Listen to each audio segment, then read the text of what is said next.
Chapter 11. The Criminals Chase the Police. Syme put the field glasses from his eyes with an almost ghastly relief. "The President is not with them anyhow," he said, and wiped his forehead. "But surely they are right away on the horizon," said the bewildered colonel, blinking and but half recovered from Bull's hasty, though polite explanation. "Could you possibly know your President among all those people?" "Could I know a white elephant among all those people?" answered Syme somewhat irritably. "As you very truly say, they are on the horizon, but if he were walking with them, by God, I believe this ground would shake." After an instant's pause, the new man called Ratcliffe said with gloomy decision, "Of course the President isn't with them. I wish to Gemini he were. Much more likely the President is riding in triumph through Paris or sitting on the ruins of St. Paul's Cathedral." "This is absurd," said Syme. "Something may have happened in our absence, but he cannot have carried the world with a rush like that. It is quite true," he added, frowning dubiously at the distant fields that lay towards the little station. "It is certainly true that there seems to be a crowd coming this way, but they are not all the army that you make out." "Oh, they," said the new detective contemptuously. "No, they are not a very valuable force, but let me tell you frankly that they are precisely calculated to our value. We are not much, my boy, in Sunday's universe. He has got hold of all the cables and telegraphs himself. But to kill the Supreme Council he regards as a trivial matter, like a postcard. It may be left to his private secretary," and he spat on the grass.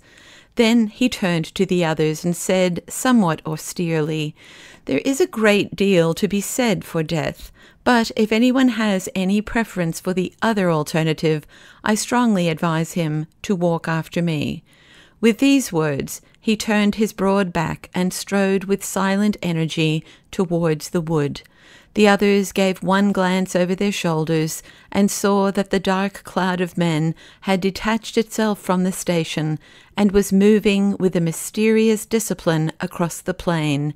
They saw already, even with the naked eye, black blots on the foremost faces, which marked the masks they wore. They turned and followed their leader, who had already struck the wood and disappeared among the twinkling trees. The sun on the grass was dry and hot, so in plunging into the wood they had a cool shock of shadow, as of divers who plunge into a dim pool. The inside of the wood was full of shattered sunlight and shaken shadows. They made a sort of shuddering veil, almost recalling the dizziness of a cinematograph. Even the solid figures walking with him Syme could hardly see for the patterns of sun and shade that danced upon them. Now a man's head was lit as with the light of Rembrandt, leaving all else obliterated. Now again he had strong and staring white hands with the face of a Negro. The ex-marquis had pulled the old straw hat over his eyes, and the black shade of the brim cut his face so squarely in two that it seemed to be wearing one of the black half-masks of their pursuers. The fancy tinted Symes's overwhelming sense of wonder. Was he wearing a mask? Was anyone wearing a mask? Was anyone anything? This wood of witchery, in which men's faces turned black and white by turns, in which their figures first swelled into sunlight and then faded into formless night, this mere chaos of chiaroscuro after the clear daylight outside, seemed to Syme a perfect symbol of the world in which he had been moving for 3 days, this world where men took off their beards and their spectacles and their noses and turned into other people. That tragic self-confidence which he had felt when he believed that the Marquis was a devil had strangely disappeared now that he knew that the Marquis was a friend. He felt almost inclined to ask, after all these bewilderments, what was a friend and what an enemy? Was there anything that was apart from what it seemed? The Marquis had taken off his nose and turned out to be a detective. Might he not just as well take off his head and turn out to be a hobgoblin? Was not everything, after all, like this bewildering woodland, this dance of dark and light? Everything only a glimpse, the glimpse always unforeseen and always forgotten. For Gabriel Syme had found in the heart of that sun-splashed wood what many modern painters had found there. He had found the thing which the modern people call impressionism, which is another name for that final skepticism which can find no floor to the universe. As a man in an evil dream strains himself to scream and wake, Syme strove with a sudden effort to fling off this last and worst of his fancies. With 2 impatient strides, he overtook the man in the Marquise's straw hat, the man whom he had come to address as Ratcliffe. In a voice exaggeratively loud and cheerful, he broke the bottomless silence and made conversation. "May I ask," he said, "where on earth we are all going to?" So genuine had been the doubts of his soul that he was quite glad to hear his companion speak in an easy human voice. "We must get down through the town of Lancy to the sea," he said. "I think that part of the country is least likely to be with them." "What can you mean by all this?" cried Syme. "They can't be running the real world in that way. Surely not many working men are anarchists, and surely if they were, mere mobs could not beat modern armies and police." "Mere mobs?" repeated his new friend with a snort of scorn. "So you talk about mobs in the working classes as if they were the question. You've got that eternal idiotic idea that if anarchy came, it would come from the poor. Why should it? The poor have been rebels, but they have never been anarchists. They have more interest than anyone else in there being some decent government. The poor man really has a stake in the country. The rich man hasn't. He can go away to New Guinea in a yacht. The poor have sometimes objected to being governed badly. The rich have always objected to being governed at all. Aristocrats were always anarchists, as you can see from the Barons' Wars." "As a lecture on English history for the little ones," said Syme, "this is all very nice, but I have not yet grasped its application." "Its application is," said his informant, "that most of old Sunday's right-hand men are South African and American millionaires. That is why he has got hold of all the communications, and that is why the last 4 champions of the anti-anarchist police force are running through a wood like rabbits." "Millionaires I can understand," said Syme thoughtfully. "They are nearly all mad. But getting hold of a few wicked old gentlemen with hobbies is one thing. Getting hold of great Christian nations is another. I would bet the nose off my face, forgive the allusion, that Sunday would stand perfectly helpless before the task of converting any ordinary, healthy person anywhere." "Well," said the other, "it rather depends what sort of person you mean." "Well, for instance," said Syme, "he could never convert that person," and he pointed straight in front of him. They had come to an open space of sunlight which seemed to express to Syme the final return of his own good sense, and in the middle of this forest clearing was a figure that might well stand for that common sense in an almost awful actuality. Burnt by the sun and stained with perspiration and grave with the bottomless gravity of small necessary toils, a heavy French peasant was cutting wood with a hatchet. His cart stood a few yards off, already half full of timber, and the horse that cropped the grass was, like his master, valorous but not desperate. Like his master, he was even prosperous, but yet was almost sad. The man was a Norman, taller than the average of the French and very angular, and his swarthy figure stood dark against a square of sunlight, almost like some allegoric figure of labour frescoed on a ground of gold. "Mr. Syme is saying," called out Ratcliffe to the French colonel, "that this man, at least, will never be an anarchist." "Mr. Syme is right enough there," answered Colonel de Croix, laughing, "if only for the reason that he has plenty of property to defend. But I forgot that in your country you are not used to peasants being wealthy." "He looks poor," said Dr. Bull doubtfully. "Quite so," said the colonel. "That is why he is rich."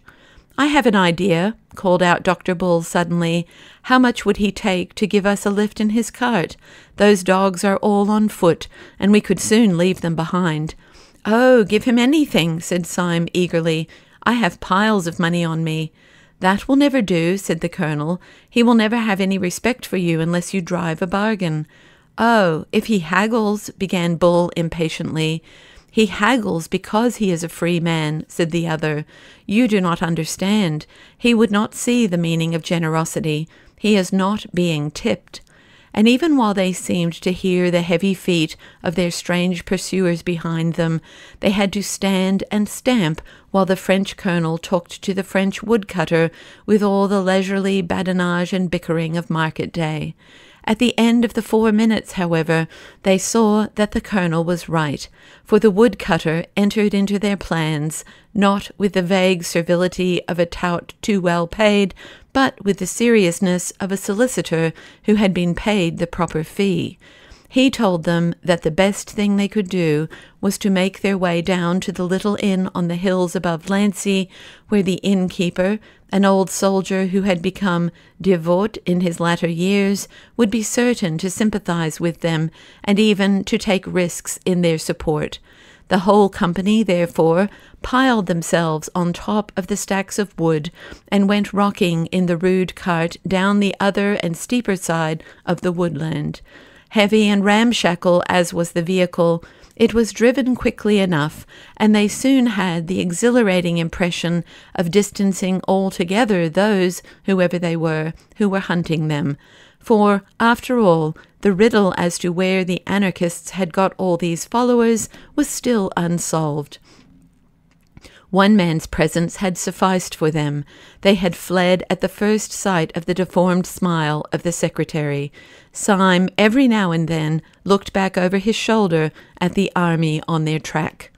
As the wood grew first thinner and then smaller with distance, he could see the sunlit slopes beyond it and above it, and across these was still moving the square black mob like one monstrous beetle. In the very strong sunlight, and with his own very strong eyes, which were almost telescopic, Syme could see this mass of men quite plainly. He could see them as separate human figures, but he was increasingly surprised by the way in which they moved as one man. They seemed to be dressed in dark clothes and plain hats, like any common crowd out of the streets, but they did not spread and sprawl and trail by various lines to the attack, as would be natural in an ordinary mob.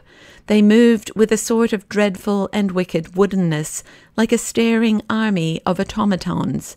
Syme pointed this out to Ratcliffe. "Yes," replied the policeman, "that's discipline. That's Sunday. He is perhaps 500 miles off, but the fear of him is on all of them, like the finger of God. Yes, they are walking regularly, and you bet your boots that they are talking regularly, yes, and thinking regularly. But the one important thing for us is that they are disappearing regularly." Syme nodded. It was true that the black patch of the pursuing men was growing smaller and smaller as the peasant belaboured his horse. The level of the sunlit landscape, though flat as a whole, fell away on the farther side of the wood in billows of heavy slope towards the sea, in a way not unlike the lower slopes of the Sussex Downs. The only difference was that in Sussex the road would have been broken and angular like a little brook, but here the white French road fell sheer in front of them like a waterfall. Down this direct descent the cart clattered at a considerable angle, and in a few minutes, the road growing yet steeper, they saw below them the little harbour of Lancy and a great blue arc of the sea. The travelling cloud of their enemies had wholly disappeared from the horizon. The horse and cart took a sharp turn round a clump of elms, and the horse's nose nearly struck the face of an old gentleman who was sitting on the benches outside the little café of Les Solals dehors. The peasant grunted an apology and got down from his seat. The others also descended one by one and spoke to the old gentleman with fragmentary phrases of courtesy, for it was quite evident from his expansive manner that he was the owner of the little tavern. He was a white-haired, apple-faced old boy with sleepy eyes and a grey moustache, stout, sedentary, and very innocent, of a type that may often be found in France, but is still commoner in Catholic Germany. Everything about him, his pipe, his pot of beer, his flowers, and his beehive, suggested an ancestral peace. Only when his visitors looked up as they entered the inn parlour, they saw the sword upon the wall. The colonel, who greeted the innkeeper as an old friend, passed rapidly into the inn parlour and sat down, ordering some ritual refreshment. The military decision of his action interested Syme, who sat next to him, and he took the opportunity, when the old innkeeper had gone out, of satisfying his curiosity. "May I ask you, Colonel," he said in a low voice, "why we have come here?" Colonel Ducroix smiled behind his bristly white moustache. "For 2 reasons, sir," he said, "and I will give first, not the most important, but the most utilitarian. We came here because this is the only place within 20 miles in which we can get horses." "Horses," repeated Syme, looking up quickly. "Yes," replied the other. "If you people are really to distance your enemies, it is horses or nothing for you, unless, of course, you have bicycles and motor cars in your pocket." "And where do you advise us to make for?" asked Syme doubtfully. "Beyond question," replied the colonel. "You had better make all haste to the police station beyond the town. My friend, whom I seconded under somewhat deceptive circumstances, seems to me to exaggerate very much the possibilities of a general rising, but even he would hardly maintain, I suppose, that you were not safe with the gendarmes." Syme nodded gravely. Then he said abruptly, "And your other reason for coming here?" "My other reason for coming here," said Ducroix soberly, "is that it is just as well to see a good man or two when one is possibly near to death." Syme looked up at the wall and saw a crudely painted and pathetic religious picture. Then he said, "You are right," and then almost immediately afterwards, "Has anyone seen about the horses?" "Yes," answered Ducroix. "You may be quite certain that I gave orders the moment I came in. Those enemies of yours gave no impression of hurry, but they were really moving wonderfully fast, like a well-trained army. I had no idea that the anarchists had so much discipline. You have not a moment to waste." Almost as he spoke, the old innkeeper with the blue eyes and white hair came ambling into the room and announced that 6 horses were saddled outside. By Ducroix's advice, the 5 others equipped themselves with some portable form of food and wine, and keeping their dueling swords as the only weapons available, they clattered away down the steep white road. The 2 servants who had carried the Marquis's luggage when he was a marquis were left behind to drink at the café by common consent, and not at all against their own inclination. By this time, the afternoon sun was slanting westward, and by its rays, Syme could see the sturdy figure of the old innkeeper growing smaller and smaller, but still standing and looking after them quite silently, the sunshine in his silver hair. Syme had a fixed, superstitious fancy, left in his mind by the chance phrase of the colonel, that this was, indeed, perhaps, the last honest stranger whom he should ever see upon the earth. He was still looking at this dwindling figure, which stood as a mere grey blot touched with a white flame against the great green wall of the steep down behind him, and as he stared over the top of the down behind the innkeeper, there appeared an army of black-clad and marching men. They seemed to hang above the good man and his house like a black cloud of locusts. The horses had been saddled none too soon.